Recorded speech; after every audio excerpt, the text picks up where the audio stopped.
Okay. I'd like to officially welcome you all to the first meeting for the CRC, Community Reinvestment and Repair Commission, and thank all of you for your willingness to serve in this important role. Your time, perspective, and dedication are deeply valued. Purpose of the CRC, or Community Reinvestment and Repair Commission, is to make recommendations for the use of funds in the Community Reinvestment and Repair Special Fund. As commissioners, you are here to help guide this process with transparency, integrity, and a strong commitment to community trust and accountability. Moving forward, active participation and open, respectful dialogue is appreciated. This will be essential to the success of our first meeting. With that in mind, I'd like to begin this meeting by taking some time to introduce ourselves. I'll start. This will also help kind of facilitate roll call and to ensure that everyone's present. I'll start. My name is Ashley Elliott. I've been with the county for about 3 years now. I've been in public service for over 20 years, rotating departments between the state, federal, and now local government. I'm passionate about my work, and I'm excited to see where this.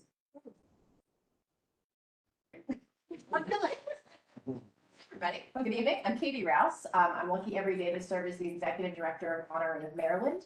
So we're a statewide peer-run behavioral health education and advocacy organization. When I say peer-run, that means that all of our staff team, myself included, and most of our board have personal lived experience with mental health challenges, or substance use recovery, or trauma, or systems involvement. So I'm very excited to just help highlight and uplift the importance of behavioral health supports, and especially community-based, community-led, non-clinical, like full life recovery support. I'll pass it along. Beautiful. I don't know if I can follow that nicely. That was beautiful. My name is Tifoya Farrakhan. I'm a pharmacist by degree. I have several passions, but what brought me here is the fact that I was one of the first clinicians to be, I guess, to earn a master's degree in cannabis science and therapeutics from the University of Maryland School of Pharmacy's graduate program, which really opened up a lot. And at the same time that I did that, I was actually standing in as the general manager and clinical director for one of our largest vertically integrated medical cannabis companies. And spent several years there being able to learn all the things and see all the things that the community was getting, but also still needed. And then when I left that role, and sort of things, dynamics changed within the cannabis industry here in the state, my husband and I decided to step away from sort of that retail presence and create a community accessible business that really focuses on whole wellness, including cannabis education, but also plant-based nutrition. So my goal here is to really make sure that we really live up to the values of community. We get back to community and helping each other, not necessarily the person right next to you or who lives in your home, but the state of Maryland is our community. So just making sure that, you know, I can uplift those voices that still need those supports. And we can kind of allocate this money in a way that, as we were talking in the hallway, will give everyone a lift up. So yes. Hello, everyone. My name is Edward Watkins. I'm a business owner in District 1. I'm also president of the Greater Arbutus Business Association, also known as Commissioner Watkins now. I don't have much more other than that as my introduction. Good evening, everyone. My name is Omar Savory. I'm a resident of Owens Mills. I also work for the DoD, Department of the Navy. Along with my profession as an IT specialist, I do have a passion for serving in my community. And with two little ones, both 110 and 16, I want to be able to be an example to them of giving back to my community and being able to, you know, help make an impact. Something positive. Thank you. Hello, everyone. My name is Bibios La Rochelle. Actually, this is a commissioner that's outside, so I'm going to go open the door for her, and then you guys can move on. Good evening, everyone. My name is LaShawn Scroggins, and I live in District 2. I currently work for the U.S. Department of Health and Human Services Administration for Children and Families, Office of Refugee Resettlement. However, I have a history working at the local level, local quasi-state, for the Department of Social Services in Baltimore County, and also managed Child Protective Services in Baltimore City. Hi, everyone. My name is John Torch. I'm the co-founder and program director of the Daniel Carl Torch Foundation. Been around since 2013. We're a harm reduction organization at heart. We provide street outreach services, peer support, case management, care coordination, and I wear a lot of hats. We wear a lot of hats. I'm a chef by trade. We are very politically active, helped introduce several pieces of legislation statewide that have been signed into law. I have Tourette's, a form of Tourette's. I've been a cannabis patient for almost 30 years. I use cannabis in many different ways, basically every day for the last 30 years. And I'm here to make sure this money, we are most importantly transparent about where it goes and it ends up in communities most affected, make sure it doesn't get squandered like many of the other funds that unfortunately I've been the beneficiary of, but also seen how they're not used properly. I guess we can start, Commissioner Brown. My name is David Brown. I live in District 4. I'm a civil servant. I work for the Department of Defense as a systems engineer. I'm really excited about joining this committee. I like to think that I've done a really good job managing funds at the federal level, so I would really like to that impact here at the local level. My name is Wendy Stringfellow. I'm the executive director for the Student Support Network. We have 21 schools in Baltimore County with rooms of support where we provide food and basic necessities for students in need. Most of our schools are in the high cannabis zip codes, and we've got 33 schools on our wait list that also are in those zip code high areas. I'm also a former social worker. So I'm really excited that you all are coming together to move this along, so thank you. My name is Ron McDade. I'm board president of the Student Support Network, so I won't let you hear that again. I come to this from the perspective of local healthcare. I spent 40 years working with Jetstar Health, LifeBridge Health, and their constituent hospitals and businesses. And Wendy and I are not members of the commission. We're spectators tonight. And we are deeply appreciative of the time and effort and thought that you all are bringing to this table on behalf of the county. I'm sorry, Commissioner Brown. I skipped you. Good evening, all again. I'm Rashawn Bryan. I am Chief of Diversity, Equity, Inclusion for Baltimore County, also the Executive Director of the HRC at Baltimore County. And I'm excited to see us all use our experiences and goodwill to make sure these funds and this program is successful.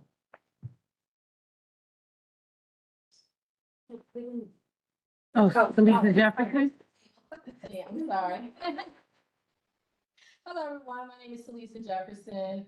I'm a resident in my day job. I'm an economic development officer for the West North Avenue Development Authority. So just like the district I represent, for where I reside, I see a lot of those issues in the 7th district in Baltimore City. So I'm coming with a different lens of being someone that lives in the county and operates in the city.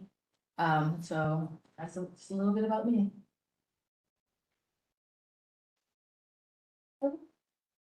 Hi, I'm Nicole Garbarino. I work for the health department, so I'm one of the active field members. My background is in social work. Right now I'm overseeing our cancer prevention program, but I also support some of our chronic disease programming. And we actually have some things on right now as well. And my background really is more in like oncology. I also work in the tobacco program. So I think a lot of things that are relevant to the work of what we're doing here. Good evening, everyone. I'm Douglas Handy. I'm with Baltimore County Public Schools in the Department of Employee Training and Development. I'm Director for Workforce Development and Culture. Good evening, everyone. My name is Heather Sheridan. I'm the Chief of Homeless Services with Baltimore County. I'm based in the Department of Housing and Community Development. Have been with the county for 4 years, but have done this work, direct service provision to people experiencing homelessness in New York State, and also done state policy work and grant funding across the state of Maryland. most related experience to this work. So we're really happy to welcome you. I'm also an ex officio member. We've been doing some work behind the scenes so we could all be here today with you guys. So we really appreciate your time and investing your time and dedication to this work. It's important and it's new money and it's time where we don't have a lot of it. Good evening, everyone. Nice to meet you all. My name is Gabby Slocum. I'm a grants administrator in our Division of Grants Management in the Office of Budget and Finance. And I'm mostly here tonight to just put names to faces, but as we kind of move through these meetings in the future, I'm sure we will have a lot of grants work to talk about. My name is Matthew S. Carpenter. I'm Deputy Director of Budget and Finance for Baltimore County. I've been with the county for 30 years. And I oversaw budgets, $5 billion budget at this point in time, and it includes the money that you guys are all. I'm here the same way to make sure that it's, that there's accountability and a proper usage and so forth, that it can be transparent for people to live and ensure that for not only the county, but for the members. Thank you. Good evening, I'm James Benjamin. I'm a county attorney. I'm here to serve as counsel to the commissioners who have legal, legal advice from our office. So I look forward to working with all of you. It's good to see everybody. I've been here almost 6 years. Thank you. I appreciate everyone's introductions. I'm excited to see how the diversity of everyone's experience kind of strengthens our discussions and decision-making during this process. Okay, so we'll move on to the next agenda item. You all should have received the overview of the Baltimore County Community Reinvestment and Repair Fund overview document. I'm sure that you guys had an opportunity to kind of look over it or skim over it, but I wanted to just provide a summary of the document. The fund was created under the Maryland Cannabis Reform Act of 2023, which directs a percentage of the cannabis sales tax revenues into this community investment. Baltimore County's enabling ordinance, Bill 37 through 24, established this commission and the local CRR Special Revenue Fund. This fund is specifically designed to support low-income and disproportionately impacted areas, particularly in 15 zip codes in Baltimore County with cannabis possession charges rates well above state average. By law, funds cannot be used to support law enforcement or replace existing county programs. Our priority is to invest in community initiatives identified through surveys and outreach, which highlight the needs such as homelessness and shelter support, mental health and substance abuse, housing assistance, education and after-school programming, workforce development, criminal justice reforms like expungement and expanded recreation and youth programs. To date, the county has received over $10 million and is committed a portion of that to freezing weather shelter support. The CRF balance for FY 25 is well over $13 million, and we anticipate or hope to launch our grant program by fall or winter this year. I want to strongly emphasize that this fund is about more than just finances, more than just money. It represents a commitment to restorative justice and meaningful change within our community. Your role as a commissioner is to guide and oversee this process, ensuring that funding decisions are community-driven, transparent, and aligned with the goals mentioned in this document. Any questions? Great. I also wanted to note that I have provided a copy of the map with the 15 disproportionately impacted zip codes for your reference, and I also provided you guys with the most recent community input survey results in a summary. Actually, is there a map that has this detail with the districts overlaid? Can we get that? I can get you guys. I appreciate that. I'm looking at I'm District 3, I neglected to say that earlier.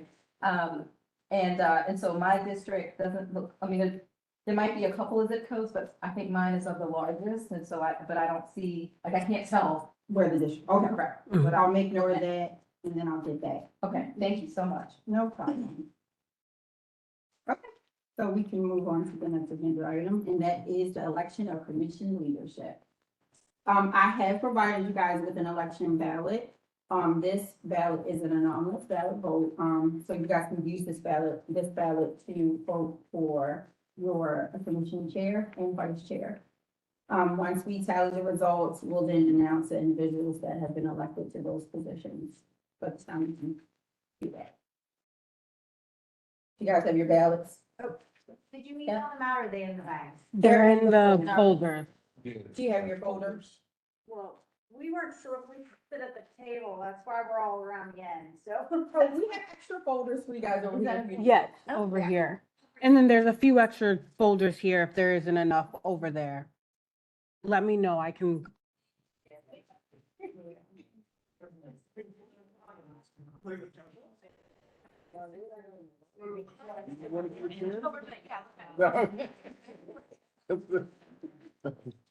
Maybe right there, no? Wow. Well, it would be nice to have name tags. I mean, you know. Yeah. names. Like placards? Placards. Okay, Yeah. okay. Is it okay for us to have discussion and see if anyone is interested? Absolutely. We'll talk about like who's interested, because. Sure, so. Absolutely. Thank you guys for that. I want to hear you say it, like talk about, yeah, most of that. Yeah, so the chair will essentially lead the meeting.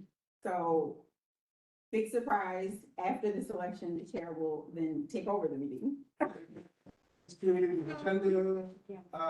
So yeah, you'll work alongside, I'm here to help.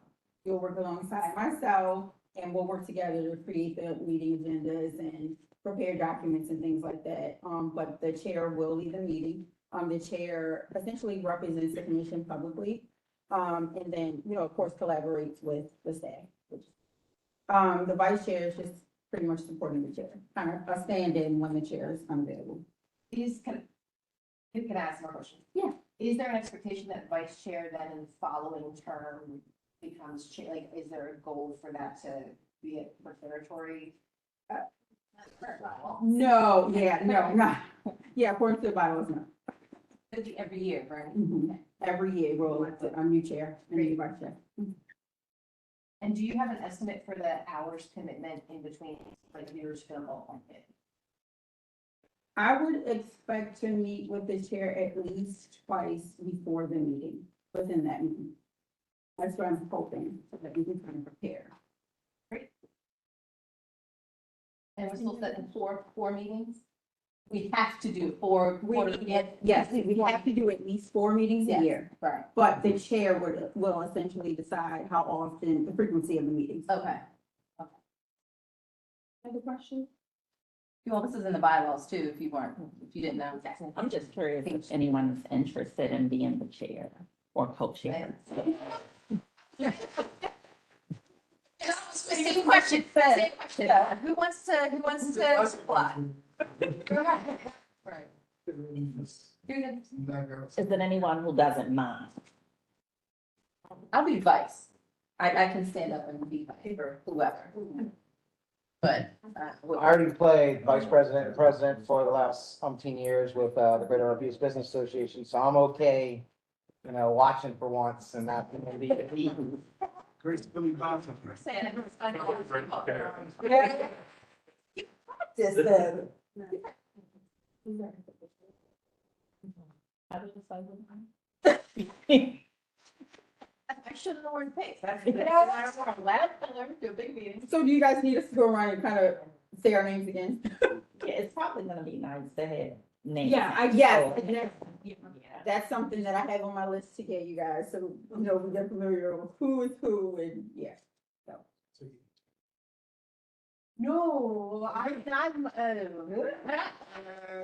What do you think, Bill? that's very.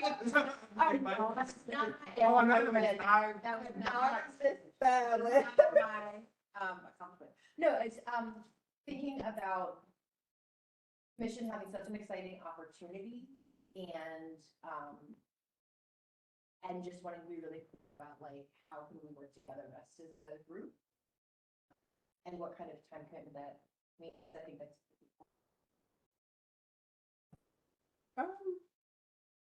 Yeah, that would be something that we can talk about, but given my experience with commissions, our meetings are normally with the chair or maybe an hour. Because you all do all of the work. We would like to pass that on to you.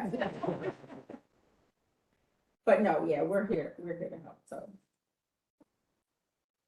But if people like, or, I don't know, for members, everybody has had experience with various levels of boards, I would assume, or maybe you haven't, if it's new, either way, it's fine. Would it be helpful to talk about like what needs to be achieved in the next like few months to know kind of what you're signing up for? In terms of, I mean, in addition to the meetings, I think we also have to release the RFP. Right? So, Or, Any of that. So that would be great to know. yeah, I don't know, I could be wrong. She's the expert, but I just. I can give you an idea of what I expect to talk about or to discuss the next meeting.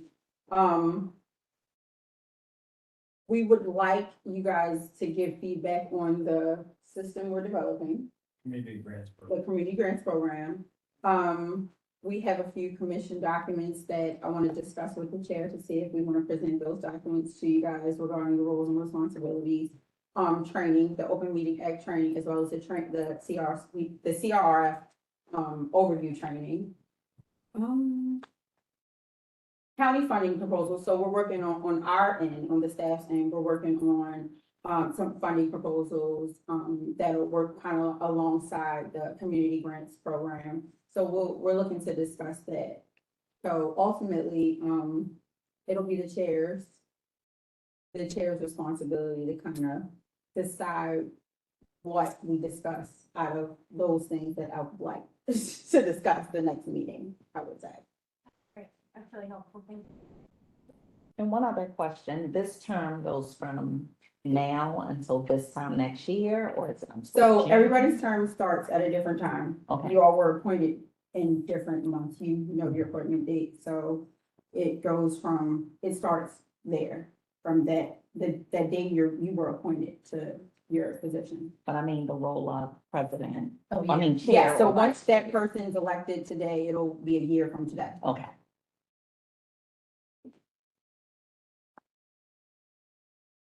Sorry, back there, was there somebody that wanted to be chair? You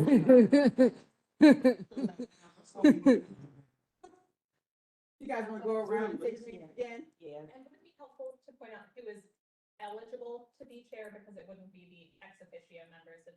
Yeah, so the ex officio members are not eligible to be a chair or vice chair. And you guys don't have a secretary, I am your secretary, I will be taking notes for your meeting.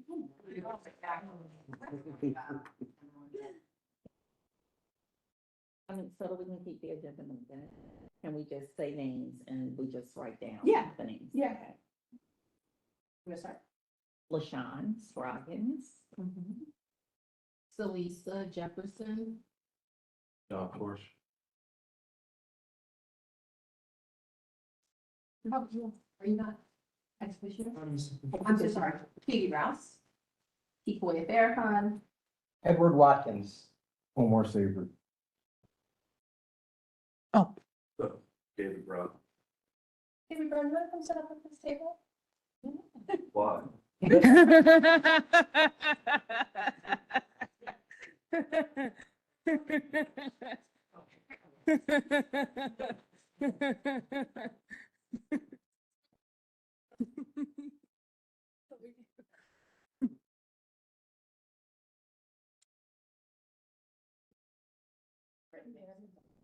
Yeah, I'll give you guys a few minutes to write your names down and then we'll go around.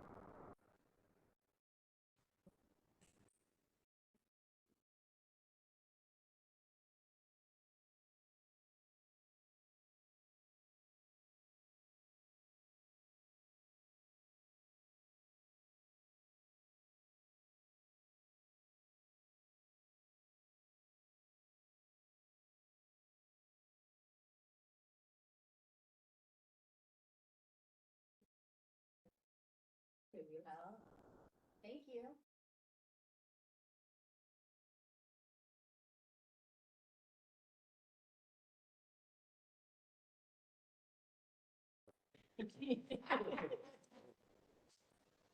I love it.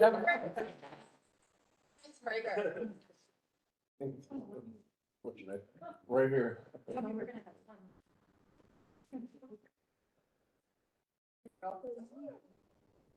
Oh, learning so much. Yeah, okay, yeah.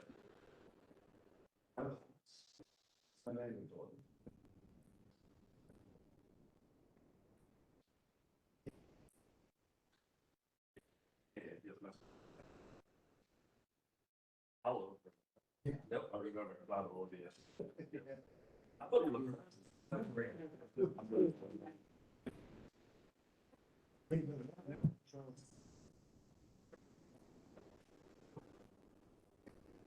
Okay.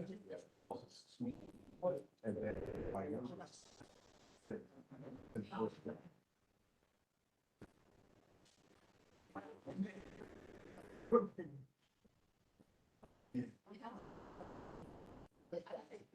That's what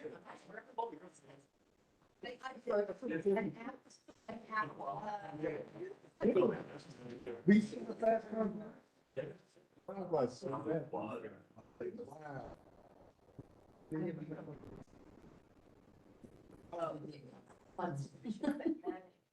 Nothing but fun.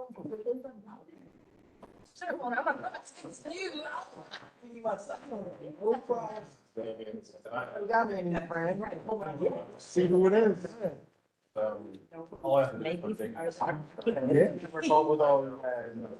And hopefully whoever it is. Yeah.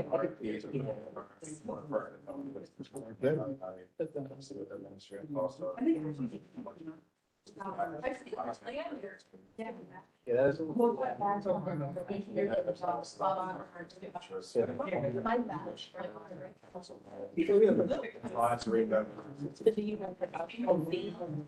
No, in what lead area? Yeah. So everybody here is. Really, honestly, we don't have these, but. How are you all making? It's been a bloodbath. Like, a lot of people left that point planning to leave. Yeah. That's what it was. It was a lot of, you know, I had one or three Yeah. years from now. Yeah. And yeah, I just saw people just walking out, boxes and. Gone. Oh, yeah, every day somebody's family. Yeah. It's like, it's very disruptive. Yeah. Yeah. Yeah. Just, making the best. Maintain it, right? That's what you get. Right about that. Say small. That's your box. Get your box. Beyond. Always having. Oh, Dinner. Now, is that how you tied yourself? Yeah, yeah. I feel like this is like a classic experience, a wedding where all the groomsmen had actual bow ties, but realized day of that no one knew how to tie them. So we're like on the. It's, you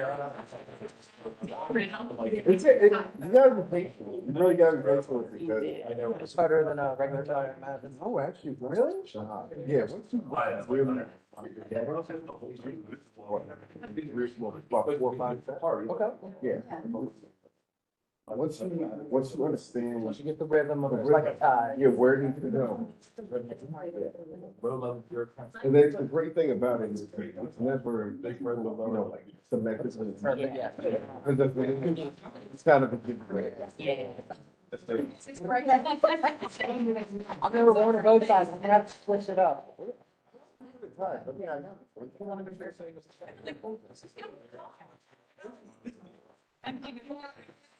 Now with the photos up, I'll move up to the table.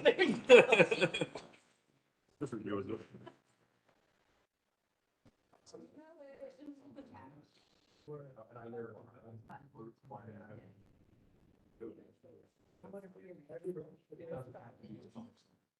You're in the Owensville area? Yeah. Okay. Or so the festival coming up. African American. I was planning on stopping by. You're in Johnson? Yes, in town. We'll do that. All the time. Like, I did today, just my office was like. It's the same thing. Okay.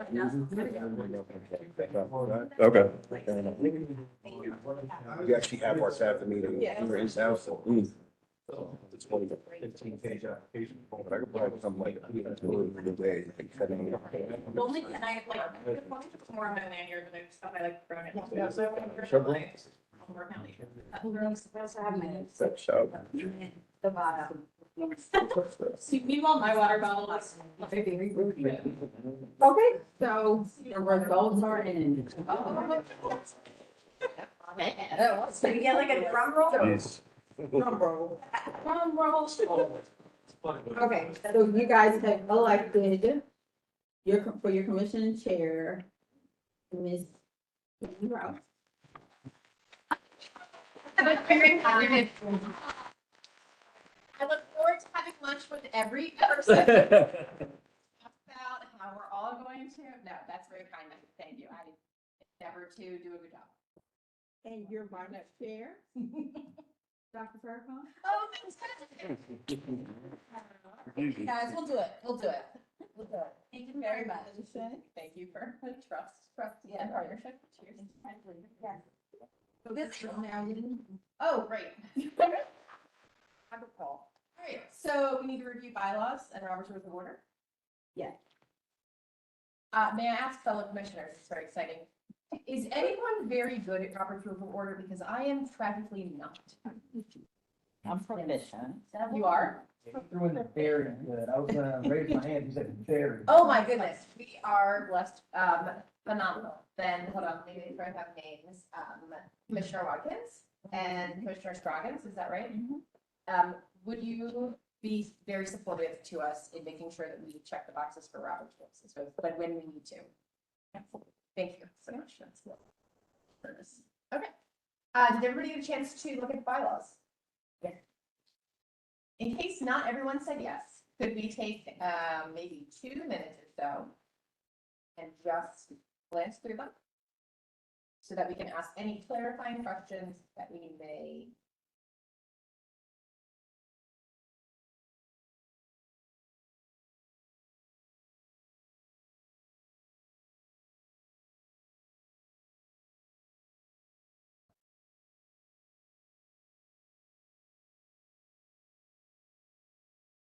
I can't hear you, I'm so sorry. Could you please? Is it okay to ask questions while we're reviewing? I think, could we give maybe another 45 seconds for folks to process individually and then open it up for questions? Is that okay?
Thirty more seconds and then we'll.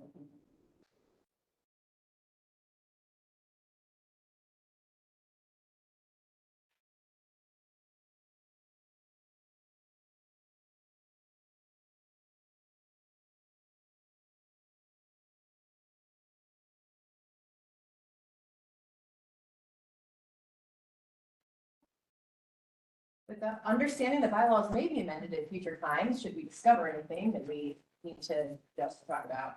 Can we open up for questions? open popcorn style. What do you got? Someone have a question first?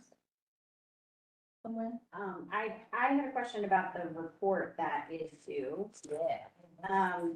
The published report, so I'm looking at page 1. And then the public input meeting, and my question was, is that one public input meeting to inform the report or to approve the recommendations for funding by the commission? What a great question. Really fantastic. So the one, public input meeting each year, is prior to making the recommendation. So that is to discuss the input from the surveys, outreach, and overall public input. So, yeah.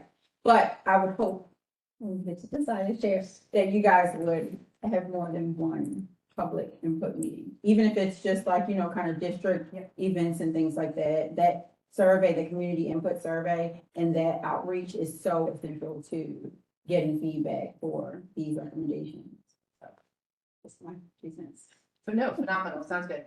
So there are recommendations due on an annual basis by March 1, so we're already running up the clock on moving toward March 1.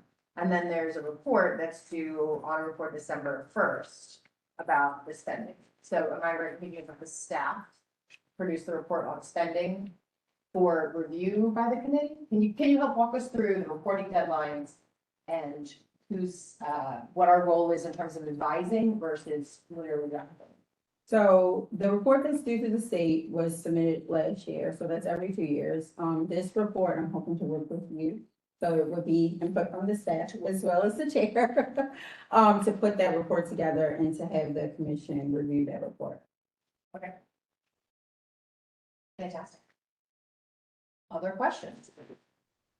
Is there a particular time of the year that you need to have the annual meeting with the county executive or his or her designee?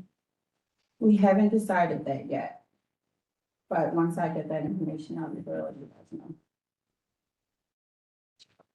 And preferably, is that like after we have some work done, so we have something to talk about, like, Yes. has it happened before? This will be the first time, and I would like to include everything that we're doing as a commission, as well as, staff input as well in that report. Okay. When would a meeting ever be closed? I mean, I know what I read here, but. Never. Oh. It will always be open. Always The be meeting open. will- Yes, it will always be open. Well, there may be opportune instances where you wouldn't want to discuss certain issues that would require the, commission to go into closed session. For example, you wanted to discuss a personnel matter. Okay, Want to thank discuss you, that's things another like- Okay, At that time, it would need to go into close, where you make sure that the, certain members have training with the meetings act. So if that's not, if that isn't an issue or that hasn't been discussed, that's something that I could provide to the commission. appreciate it. Are all members, for closed sessions, do all members have to be present for a closed session? With a, it be a quorum. It has to be open, right? For the closed session,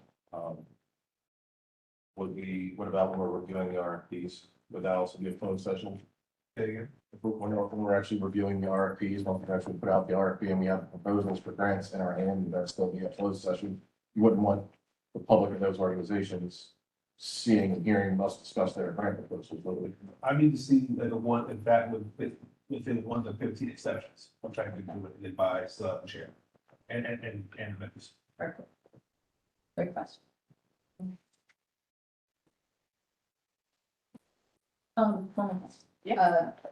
Committees, within our committee. Is there an expectation, of course, to develop outside committees? Or will that just naturally happen as we decide, you know, where we're allocating these funds and creating these projects? Is that how it would then evolve? Yeah, so I'm hoping that as grant applications start to come in, and then we are submitting the county proposals for your review, and you guys start to kind of develop committees from there. But that'll be something else that we'll be able to decide. You have. No. And literally every person, we're all, if you would be delighted, all having lunch and talking deeply about how we can do this together.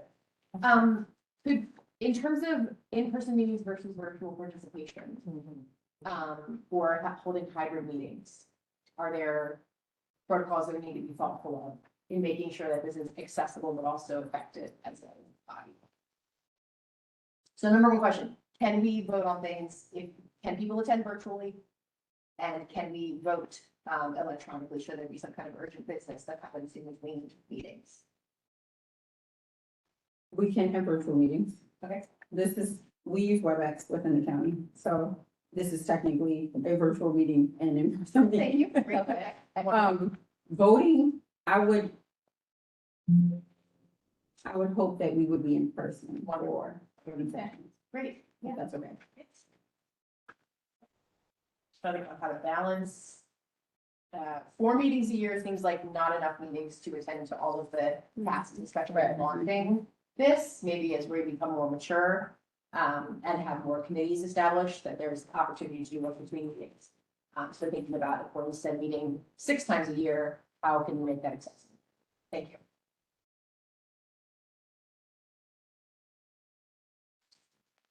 Any other questions? Suggestions for amendment? And I believe we need to take, we call for, help me out, Robert's rules, please. I believe we need to call for a motion to approve the bylaws as written. Need a motion. Do you want to? Yeah, I move that we accept the bylaws as written. I second. great. Let's vote. All in favor? Are there any questions?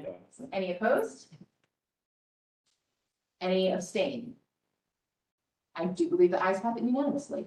Thank you, everyone, and thank you for the drafting of the bylaws. Yes, thank you. This is a very detailed and thorough document, so thank you kindly. Yeah. Well, great. We're doing a fantastic job. We talked about Robert's Rules of Order. And if I could say, I hope especially in this first year, as we're really building the process as we go through it, that we allow Robert's Rules to be a tool to make sure that we have good consensus and good record of process, but not hold to procedure as a way of obstructing conversations or getting in the way of just being like honestly truthful with each other about what we think works and doesn't. So again, thank you so much, Edward and Sean, for being with us to keep us through on that. Last business according to the agenda is the public meeting availability poll. But I think that would need a discussion for what our goals are. This is our public meeting that we're talking about availability. These are your regular. These are just our meeting schedule. Okay, fantastic. So 2 options from the survey. Thank you so much. Thursday evening, 6 to 7, best overall. Same bat time, same bat channel. Yeah. Or Wednesday evenings as a secondary option. And then I would like to propose that we meet every other month until we get our hands into, just for this first year, if that's acceptable to everyone. Any objections to every other month? I have a question. Please. Is that enough time for us to do the review we need to get the RFP out? I think so. Oh, Yes. If it's a non-voting meeting, this is still okay for it to be hybrid, to still attend virtually. It's all for not voting. That's a great question. How does everybody feel about virtual meetings and hybrid meetings? I think that's fair. I mean, Yeah. I think we're all Yeah. used to operating on Zoom Yeah. and WebEx and all that now too. So if voting is the difference between being in person and online. Feels good to me. Good to everybody? Okay, fantastic. Okay. I'll make sure I can include the WebEx in the next meeting. But if it's a voting meeting, it's mandatory. Yeah. Yeah. That sounds good.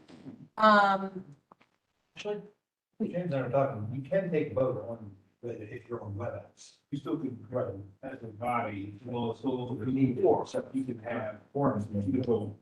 If either everyone in person, some people in person, some people on, WebEx, or if it's all virtual. The main, 4 days will be. Okay, Okay. fantastic. From my own experience, I find that meetings when some people are virtual and some are in person are very awkward. It's hard to get a good rhythm of conversation. So I would hope if we could do, when we're virtual, we're all virtual. When we're in person, we try to all be in person. Is that? I like that. Yeah, okay. That's fair. Fantastic. Then, next month on so Thursday evenings, we need to talk about like first Thursday of the month, second Thursday, third or fourth. Fourth gets into Thanksgiving trouble. So maybe not fourth Thursday of the month. And Christmas. Very good. Holidays overall. First Thursdays? Second Thursdays? Third Thursdays? Second. We'll go second. Say second. I like that. 2 weeks, second. Yeah. Let's go second. Quick question before we take a vote on the dates. And forgive me, I did not understand the first survey that was sent out for availability and had some questions. So I wanted to understand the expectation for the ex officio members. If you all do decide on Thursdays, if one of us cannot make that, is it required that we attend all those meetings? Because some people do have a conflict with Thursday nights. Great. But I didn't want to throw a wrench in the plans. You guys are doing great. No. Moving along swimmingly. But just wanted to ask for clarification. Ex officio members do need to be here for every meeting or no? No, No. you guys aren't required to attend every meeting. And that's fine. But Exactly. when do you meet? Like, maybe we should talk a little bit about, like, do you need us here for voting or not? I don't know. We're all learning together. It's a mechanics shop, so please bring all of your wrenches to the table. We need them all. Allen wrenches, I don't know, there's different types of wrenches. Do we need ex officio members in order to meet a quorum? Or is it just voting members for a quorum? Just voting members. Yeah. Phenomenal. So we can, thank you. If we do virtual meetings, does that help lessen some of the conflicts or are they standing conflicts with Thursday meetings? It's a standing. It's a standing. I'm sorry. No, it's okay. And were ex officio members included in the original poll of meeting availability? Like, does this reflect truly everyone's best option? Yes. Yes, thank you. Thanks. Wonderful. Sorry. I'm very much catching up to the moment. Thank you. Okay. So that feels like if we do a great job, which I'm sure that we will, about providing meeting materials early, then giving members who can't be there at the actual meeting the opportunity to comment and provide those comments in writing and so that they can be discussed and included. Does that work? Does that feel? Yeah. And in terms of what is most helpful in terms of ex officio members, I'm just eager to understand more everyone's position and expertise, and then being able to align that well to what the meeting topic is, so that when your voice and your active participation is really valuable, that we can make sure that we align that with when we meet them. Okay. So I heard second Thursdays every other month. Sounds good for right now. Any obvious conflicts? Okay. We only have to have one a quarter to make sure we're doing what we have to do. And then we'll do some action in between. Okay, sounds great. Would you be willing and able to send us calendar appointments for every other month, second Thursdays through June 30th? Does everybody work on a state fiscal year at June 30th or a calendar year? Yeah. Which one is? Oh, sorry. This full, yeah, June. June 30th. So just in terms of if that helps with sort of like work conflicts and family conflicts, like planning meetings after June 30th. Sure, and I'll send out a calendar for you as well. Thank you. It's the best part of the meeting, open discussion and Q&A. Hooray, no more procedural things. You take, oh, that's very nice. I can't wait to be prepared for something. Funny. May I ask, if for folks who had a chance to look at maybe survey results, and the map, any early impressions or thoughts about where the survey results are aligning with what you're seeing in your districts or in your areas, just to sort of, did anything about the survey results resonate as especially true and relevant at the moment we are in now? Or does anything sort of not match up with what you're seeing as a super high priority for the county? Does that question make sense? Yeah. The responses, but I felt like a lot of them were sort of saying the same story, that they absolutely have a friend or someone in their purview that has been affected, by the way that this was handled years ago. So for nothing else, I guess it confirms that we're hitting the right places, right? Just another sort of data point. A lot of folks seem to want to have some focus on the youth, right? Having activities and things available for the youth. So that sort of resonated with me. Just having some ideas before even joining the commission. A lot of conversation also about creating green spaces and places for people to, again, that whole community thing, bringing the community, having places where the community can come together. Obviously lots of building takes away lots of that and opportunities for neighborhoods to sort of get together. So lots of people mention that type of stuff, like playgrounds and places where people can host summer camps. And then there were other things like, hey, my fire department doesn't have enough money, so it was kind of those types of things. But a lot of folks that responded really are just like, please just use this money in the right way, which was really refreshing to sort of read from my perspective. And then students also, people brought up lots about students and having partners, companies that would be able to provide services for students. So that's what I gathered. Anyone else? Anything stick out? Well, I saw affordable housing. yes. Oh, yes. Thank you. Yeah. Actually, and I guess what I'm thinking with that, and particularly how our fund is set up, are we just making a one-time investment in a solution of that sort? Or would it be something that we'd be doing long-term in terms of supporting and sustaining? So I'm trying to understand. That's a good question. So I took your question as two questions, like, is it one project? Or are we doing several different projects? Yeah. And so I think the answer, when I was talking about committees and stuff, I think it's the latter. We're gonna do different projects. But then the other part of your question was, do we start it and then hands off? Or do we start it and continue to help support it? So, yeah, that's a good question.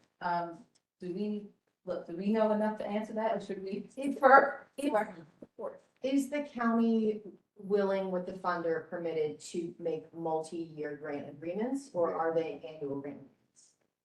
I just feel that should be a discussion amongst the committee on whether we agree on multi-year grants and how many years, what are the deliverables, how do they have to perform in order to receive second year and third year grants. Fantastic. I like that. We have to do this all in context with Baltimore County's rules and regulations regarding purchasing and grant things. So many times it's a 1 year type of granting process. It doesn't include anything from in the process of going people. We have many people that come every year and get grants and through the whole process, I think, which we encourage, we support, and that's much of it is on you guys and looking at what projects you go in and most important in these areas. I'm just here to keep the rails on it so it's transparent. Thank you. For the issues. I don't know there. But as a noting for what we're talking about here, currently in the kitty, there's roughly about $13 million and building at a point of about $2.2 million a year. So you have a base and a principal on this base, and you have a continual flow of income that seems to be very stable. So grow with that. Yes, are there prohibitions on structure in the grant agreement that is multi-year, although the actual contract is year by year, but the sort of proposal is for multi-year? Or does the county generally operate with, we only consider annual contracts? Because I know that at the state, there can be multi-year projects with annual contract or annual contract. In particular, these are grants themselves, we call them, not necessarily contract. Okay. We break them into contract and next sort of professional services, which are very dictated by, the county, like we do sheltering service and things like that nature. It's very defined, what we're gonna tell you to do and something like this. This is obviously, so it's a lot of grant and things, so it's almost on your base. I'll investigate a little more with some in the case, but we typically haven't done a lot of saying that we will guarantee you over 3 years the same grant program. Fantastic. Yeah. Actually, We can fix little things here and there. We'll get back to you a little bit more, but it's not. I think, and multi-year contracts are also harder, I think, for a commission to think about well, what has been obligated, what is still available, what if our priorities change because of feedback. Can I ask survey of commission members? If you feel like you have a very strong understanding of grant making, can you raise your hand? Okay, and if you think you have a very beginner understanding of grant making, can you raise your hand? Fantastic, okay. Is there an opportunity to provide at our next meeting an overview with some basic education of just like 5 things to understand about county grant making? Great. I'm off the county grant review at this. Okay, well, Excellent. we're so lucky to have you, seriously, serving in yet another capacity, thank you. So I think that would help, because understanding how to use the boundaries that are set up and why they're set up that way. One of the main, also one of the things is there's a certain flexibility within the grants program and alacrity in how they're delivered and sense of approved by the sense of many times we go through the permit method within the counties, the code and so forth. We're locked into if you're over anything over 2 years and over $25,000, you take it to council. That will take you a change about 3 months, maybe.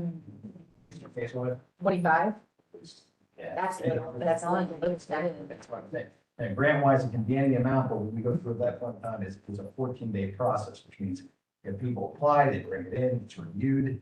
What happens at that point, when everybody's good, we take it to what's called the grants review committee, which is the executive side of our. It's the county executive officer, the admin officer, James, the director of budget and finance, and the senior advisor will say, this is okay. And we ship it to the county council for them to look at and over a negative review process. This is the grant we want to make. If that goes in 14 days, if that goes in 14 days, reconsider, it's awarded, and we pass it along to the agent or whoever does it, and they go about the paperwork, awarding, grant agreement, so forth, and that thing. Tends to move, could move a lot quicker than if you had to go through the entire procurement. Yes, no, Yeah. I mean, yeah. Thank you. I'll That just onto that for anyone that's like, this is like inspiring some curiosity, especially for folks who are not as familiar with like county grant making. We do have a grants management page on the county website that has some information on there. So if you like want to check that out to possibly even just develop more questions about the county grant making process, I would absolutely encourage that. You'll find the email for my division on there as well. Wonderful, thank you so much. Yes. Great, no, great, I think that would, understanding with what parameters the county has in place for good fiscal stewardship will also help us think about making recommendations for how we structure a proposal process to make it really accessible for community groups, but still not get into trouble at the end of the reporting period. We're like, I didn't know we couldn't do this, or we run into trouble here. Okay. Fantastic. Because these are separate funds from general funds and they're similar to the opioid abatement funds, does that give us the same flexibility where not all the funds have to be reimbursable? We could potentially award a small amount upfront, like 25%, like we had with the opioid funds. We could basically structure a grant in that way, as we all know with regards to many of these organizations stuff, that they have different, shall we say, financial, Abilities, constraints, that word. I'm trying to think of the kind word, but, and some of them just can't, Yes, right. But that's the general case that it can be structured in that fashion. There are certain grants within the county that we do that anymore, like fraction, commercial privatization. We put up front and then we go along the way. And what it would be most likely is if in this situation, we sit here as a group, and you guys sit in a group and say, this is what we're gonna do, and lay it out. Okay, then that's the case, and we're gonna have to then say, what if they have the fiscal, compliance on the backside of that, saying, we give you 25% up front. You need to show us what's back in that. Yeah. It's in what your agreement says and what you put it in for, and then as you go further into it, you get some milestones, you can do, we're gonna allow this to be flexible, but we want to make sure that it's transparent out there for everyone to see. As we want somebody to go, like I said, I didn't know that, I didn't want to do that, in that case. The grant agreement is what we guide, how this goes. And once we get for this particular, like a community grants program, my envision is there's a boiler. All of them basically get the same type of grant. We don't do these individual one-off kind of things where, it's not. But there is a great deal of flexibility in this process, but there will be also accountability. Beautiful. Lots of eyes on this money, folks. Absolutely. Yeah. And you mentioned the good abatement funds, those again, like similar to, like I said, what we have on our grants webpage, that's a good source to check out. There's a lot of information on there. That is potentially similar to this, though obviously the funding sources are different. And for all of you, for clarity, and then we have sort of put together a little thought in mind for the chair and other people to look at an idea, and it would basically derive off the same pattern. Lisa and stuff like that. She worked with us in developing a program for you guys to look at. So it's like, it was a successful program. Let's not reinvent the wheel. Let's put you the process. I'm sure you're not looking to ask a question. Yeah, so as this committee moves forward, it looks like you're moving very quickly. I really appreciate that. Sounds like the next meeting will really be about formulating what this could look like. As the executive director of a nonprofit within the parameters of the county, I am requesting that the committee really consider general operating versus just programming. That would really help the nonprofits in the county for the money to go further. Understood, but in the same way, so you're going from an operating grant to a programmatic grant, I think there definitely has to be framework and transparency on the ratings with salaries backed up by all this type of stuff. Yeah, absolutely. You'd be surprised after 30 years of doing the grants review process, I'm like, it's like, I'll do what I support here. Does everyone here understand kind of the difference between what an operating grant and a program grant is? No, can you take, please? Yeah, so an operating grant would be more so operational funds. That's funding things like salaries, just the general ongoing operation of your organization or business. Whereas a program grant is funding a specific project that you are going to be enacting. So instead of staff to operate your organization, you're funding a community food drive, for example. However, the two new twain. Yes. I was gonna ask. So they could come together at some point. Then you can say allocate this and show us how to. Okay. So if it were an operating grant, it would have to be for new staff, like not for salaries for existing staff. Like I thought these funds couldn't replace. No. These funds will supplant government programs. Okay, right. And they can't go towards funding, as I actually had this in one of the many documents, they can't go towards funding police activity. Right. But that's, the supplanting is specific to government programs. Gotcha, thank you. About community projects, so that they, you know, I've had things with the past of people wanting to do roads, I've had people wanting to put lights up in different places. There are lots of, you know, things that we have to consider in looking at these things just to make sure that they don't pop up. Areas that we can't do that, or having us come on people's property and do work, county work, or it's private land. This might be a little in the weeds, but, so the organization that I work with, we support a network of 15 grassroots nonprofits across the state that receive state funding for providing non-clinical recovery services in the community. And just thinking about really creating a pathway for community-driven, community-responsive agencies to be able to leverage this money also involves sometimes a lot of education and technical assistance work to understand, to build infrastructure, to find effective ways to doing it. So, and you were saying, sometimes you don't know what counts as a government-funded program already, and so you don't want to spend time making a proposal for something that's never going to kind of get through the process. So it sounds like for our commission to have a little education on how can we understand the constraints that the county has and why about how much money and how money can move, that we think about our experiences in understanding what community agencies really need and how could this funding be bucketed, whether it's operating, whether it's capital, whether it's matching. Do you know what I mean? Like there's different mechanisms for how to maximize the impact that you're having. Some of them work really well for the funder and some of them work really well for the fundee. And so somewhere in the middle is there.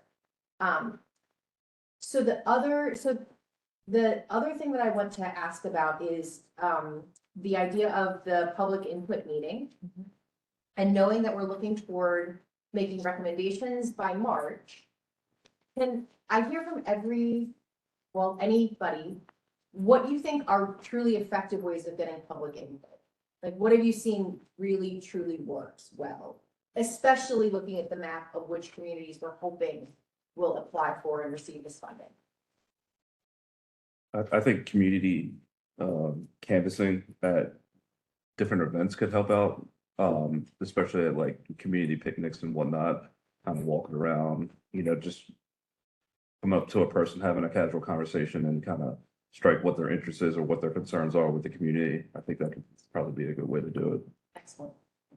I think we have some big churches in Baltimore County, so I think reaching out to churches would be another opportunity to get a lot of people with one, shot. Engaging on social media, actually putting some money behind and sponsoring and targeting who we would like to see, geographically. And we've been hosting, I say we, our organization, been hosting awareness events at opioid town halls for 10 years, 12 years, and it's very difficult to fill rooms unless you're talking about something controversial. Unless you want to fill the seats, if you put something in a person or a controversial bill or a topic, they're going to come out and drink. But if you just want to talk about how we're going to spend a pot of money, they're not always going to come out for that. So a lot of it is making it very convenient as we can for folks to get away. First of all, people with parents that want to come and actually have some input. It's, right, it's parents with children in the community, people that expect it's not necessarily, I mean this in the nicest way possible. It's not necessarily 65 to 75 and older who have time that are retired and come out to these things, which is generally who comes to a lot of town halls. We want to engage with a younger population who's going to be directly impacted by these funds. Yeah. So just in my experience, it's a lot of community canvassing, and definitely the faith-based community. It's in the schools, letting schools know so they can tell their parents that these events are happening. I'm happy to offer like free naloxone training and harm reduction training. It's just a sort of another cabinet, another draw, hey, free Narcan, free training for anyone who wants to show up. If you want to incorporate that. So the more you offer, the more you're likely to get somebody. We even offer, concession, even offer, cheap, munchkins and coffee and drinks. I mean, just something else to let them know that they can come a little hungry and they're going to get something. So that goes a long way. Yeah, and I think to your point, in kind of the community canvassing, it's the timing of that canvassing also. We don't want to be out there Wednesday at 9 o'clock thinking that we're going to get, working class families to contribute to these conversations. So it might be kind of pounding the pavement at, rec football games or rec basketball games or soccer or something like that. So just keep in mind that just the timing, and working class people have a lot of things to do even after work. So it's like, just trying to find that time period as well. So. Yes. Might be helpful. So you still do have the tool, if I'm not mistaken, actually, the survey that has been out. So there's 161 responses. The ex officio members spent some time brainstorming how we could get more people to respond to that survey, because that is a tool to solicit feedback and input on the areas. And it's up to you all. If you think that the 161 is sufficient to make some decisions and some recommendations, or we had a whole list that we could share with you of ways that we could share the survey link out. And now that you all are here, even more, you can share with all your faith communities, any kind of plan, free groups and things like that. So that might also be something that we can start tomorrow and get more input. And, not that everybody likes a survey. We know that. We could care, but maybe some people want it, but it's a tool at your disposal that's still available, right? So I do attend county events and community events, and I recently had the survey translated, so it's in Spanish. I take the tablets with me, 2 or 3 of them at the events, and I have a table for the CRRC, and I go up to people and ask them to take the survey. I ask for their feedback. I introduce the program, so we are doing that on our end as well. That's how we got it for result, 60-some surveys. Thank you. Okay. So I just want to share also, the survey was also done in 2023. Yeah. So you guys have done the survey in 2023, you just did it in 2025. As a nonprofit, a lot of people are watching and we want to see this happening. So to hear more surveying, it's a little concerning because that delays the process even further. So a lot of research has already been done. The research from the 2023 survey by the Department of Social Equity, very similar results that came out in 2025. And that was statewide. And if you look at the 2 of them, they're very similar. Yeah. So it makes me think about the purpose of survey and community canvassing as a data collection tool. Like strongly agree. The priorities for the county are right there: affordable housing, mental health services, school programs. And so part of the question though, is it a function of actually raising awareness among groups that this is coming? So like not more about engaging community as a part of it, not data collection. But I thank you for being like, we don't need enough. Right. It's not bad to keep survey open. And does anyone think 100 surveys, 160 is enough? No. Okay, great. Please proceed with your wonderful list of all the ways to get it out. Like Mhm. every piece of information will be helpful. Mhm. But maybe thinking about our public input being really less about, not that the goal isn't to create more data to justify what we already have been told. It's really about engaging people in like, are you ready to apply for this money? And if you're not ready, how can we connect you to a resource so that you can get ready? And we also have to be mindful that the survey results are going to change over time, especially after we put in the work. So maybe affordable housing is number one today, but after we put in some affordable housing programs, it's mental health will be number one in a year. So we want to keep the survey open as long as possible and continue to survey people. And I agree. I mean, as laws that are being passed now or passed, people are gonna be impacted differently and they may not know that now. You know, it may be a trickle down impact that's gonna come later. So I think that it's our responsibility to make sure that we always keep our finger on the pulse. Not that it stops us from doing anything now, but for us to continue to be able to make informed decision and have fresh data. Even if it's similar, great. But something may be different. And I think that, you know, we have a responsibility to make sure that we get input every way that we can so that nobody is disenfranchised. Beautiful. So thinking about the survey as kind of a taking the pulse, regularly taking the pulse of the community, about engaging folks to understand that this is happening. And then the other question is, what kind of staffing or fiscal resources do we have around attending community events? Yes, are we asking commissioners to do some of that public outreach work? Do you have staff in the department who are tasked with it? Forgive me for not knowing, like. I am staff. It's you. But I am the person that would be attending those events, and I welcome you guys to table with me. So I'll be updating you on events that we have within the county so that you have the option to attend. You can tell them about the one event we have coming up. The African American. Yes. Festival? Oh, yes. Flyer in. Was there a question? I had a comment, just another suggestion on community engagement. There's community schools in Baltimore County Public Schools. I think we're up to like 114 different community schools. We could also match those community schools. It's a public website, each community school has a facilitator. If we could even match them up with the zip codes from that map. And you actually have someone on staff, their job is to engage with commissions and community folks. So I think that's a good way to engage.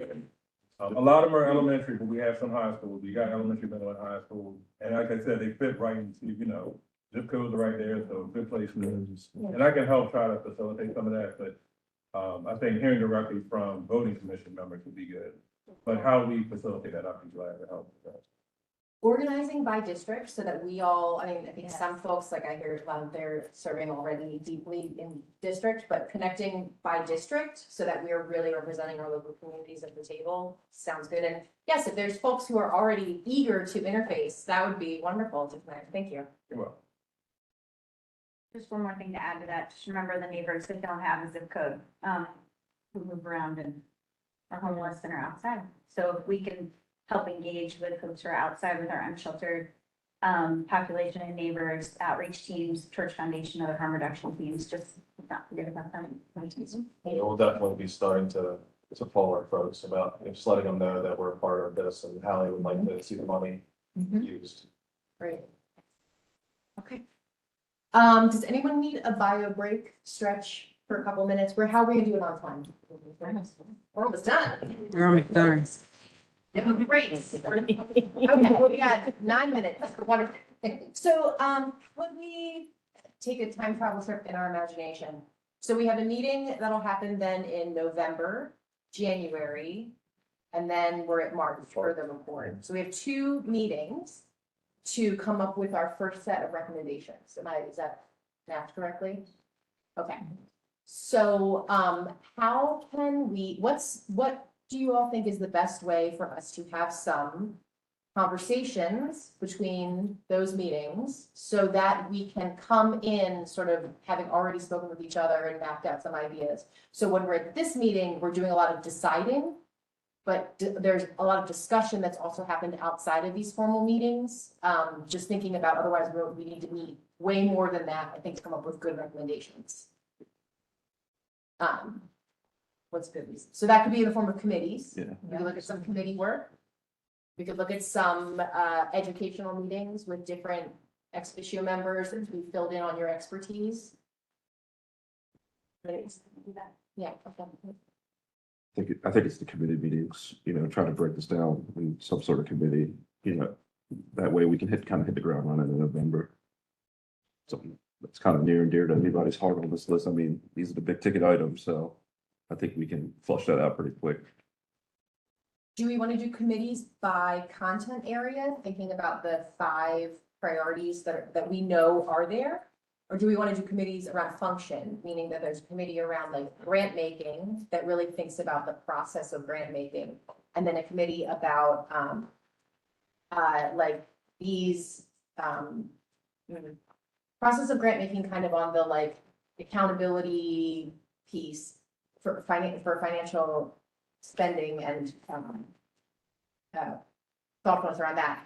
And then also a committee that really thinks about like, what are the goals or milestones that we're asking for programs to propose? Is that a good, that may not be a good way of phrasing the question. I just think sometimes conversations about technically, how do we structure the flow of money so that it works for organizations require one set of knowledge, and then a different set of knowledge is, okay, people want affordable housing.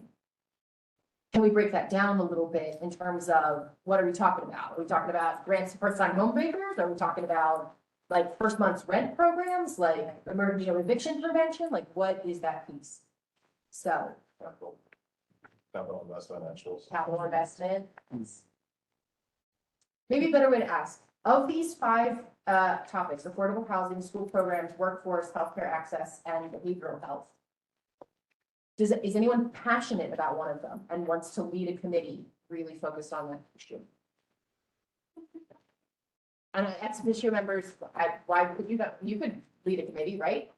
That's a thing that's possible. No, is that a conflict? Is it?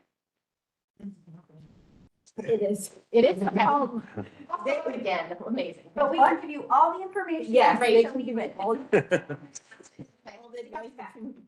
Love it. Voting members, does anyone have of these topics, a topic that is very dear to your heart that you'd be willing to maybe not lead a permanent committee on, but like host a conversation about? Yeah, I think workforce development. Yes, fantastic.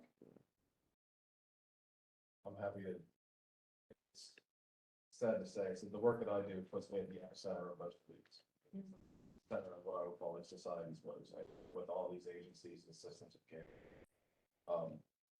Affordable housing, public access, food access, healthcare, homelessness, substance use, it's all basically relevant to the same conversation. They all have the same sort of driving factors, and a lot of them would benefit from the same programs. Is there an angle of it that you don't get to explore a lot that you'd like to sort of spend some time in? I mean, really what's most important, we do some reentry work now, but that's more personally that what I would love to see expand and just in my realm is. You have a lot of organizations doing a lot of really great work in Baltimore County, but reentry services is one we are seriously lacking. County has great services, there's not nearly enough years, and more importantly, there's not enough ancillary services and money to support the people that are being released. Your reentry, phenomenal, okay. So workforce development, reentry. Anybody else got a passion area that aligns with the survey results? Yeah, I'll take the lead on recreational programs and facilities. Phenomenal, excellent, thank you so much. I'm interested in food access, but I'm also interested in the outreach piece. So if there's anything that I can do to kind of get the message out, get the link out, I'm happy to do that. Thank you. she said, I'd like to incorporate others if you'd like, substance use is, kind of goes hand in hand with reentry services. Yeah. Especially because of recovery housing and that being intertwined with people that are being released. So, yeah, anything those are, and mental health services as well. So here, I'm to do all that.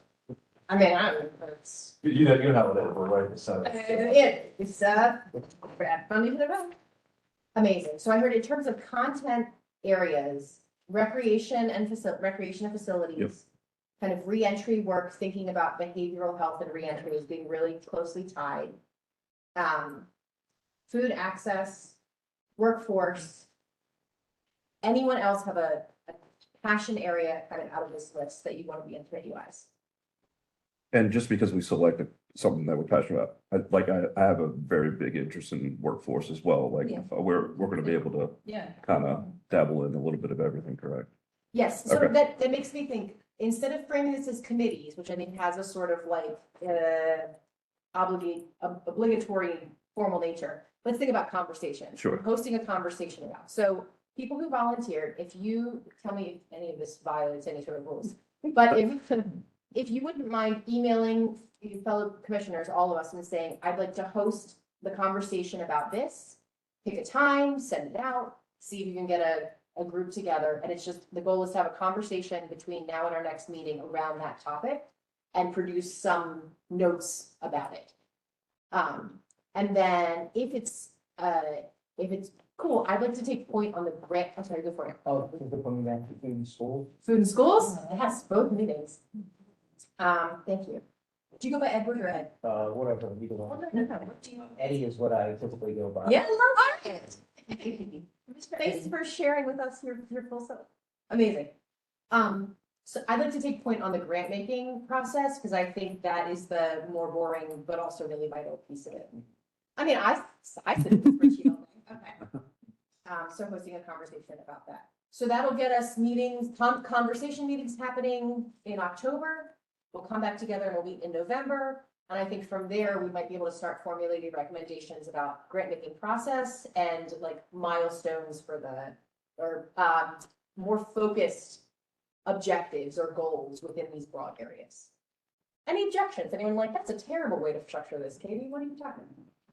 Good place to start. I just have one question, I guess, for some more of the senior people that have been in this committee. For schools and programs, since Baltimore County Schools is what, more than half of the county budget, what are the parameters around what can go towards a school? Are we talking after-school programs? Are we talking things that, were deobligated from federal dollars being swept away? What's the parameters around that?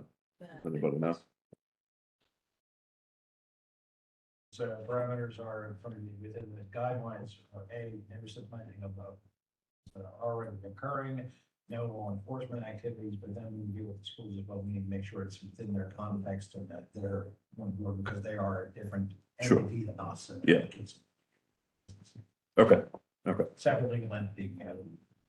You know what, I would like to speak to supplanting. I don't know if people know what that is. It's a huge issue for nonprofits.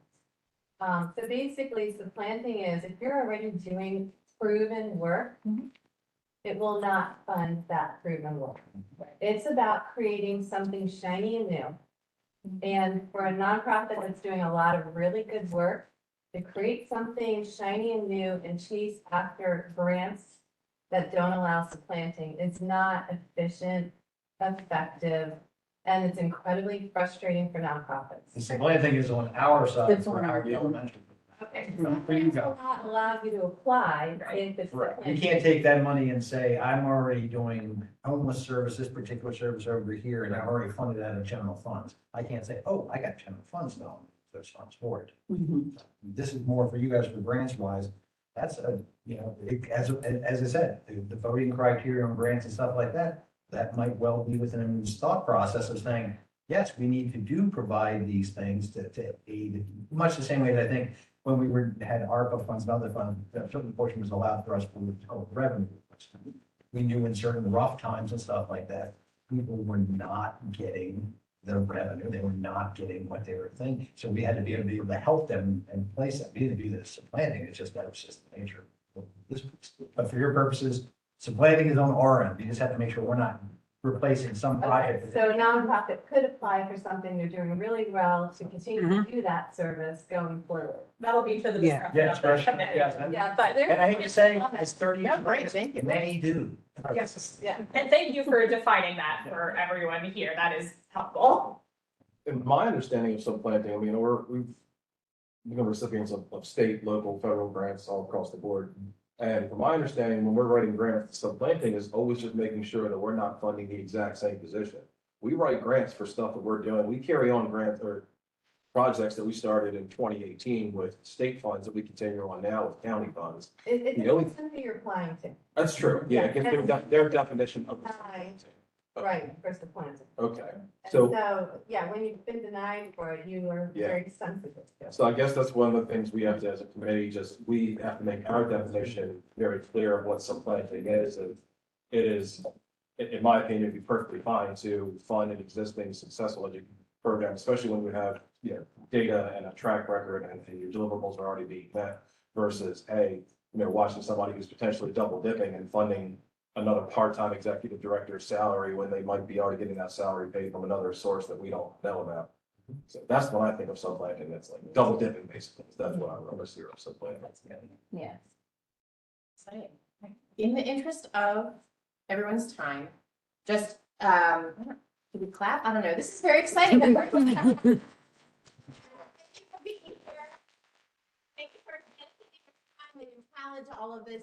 Thank you, Ashley, for all of the work you are doing and continue to do behind the scenes.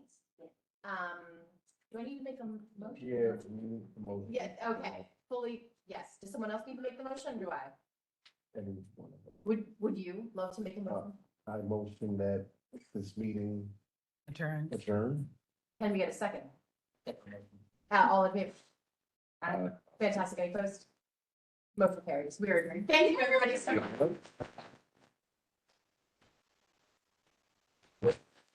That's it.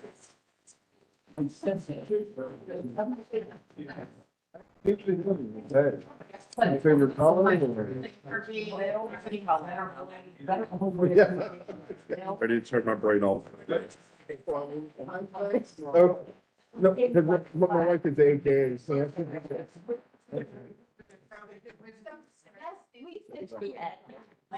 She's at large. At large. Yeah.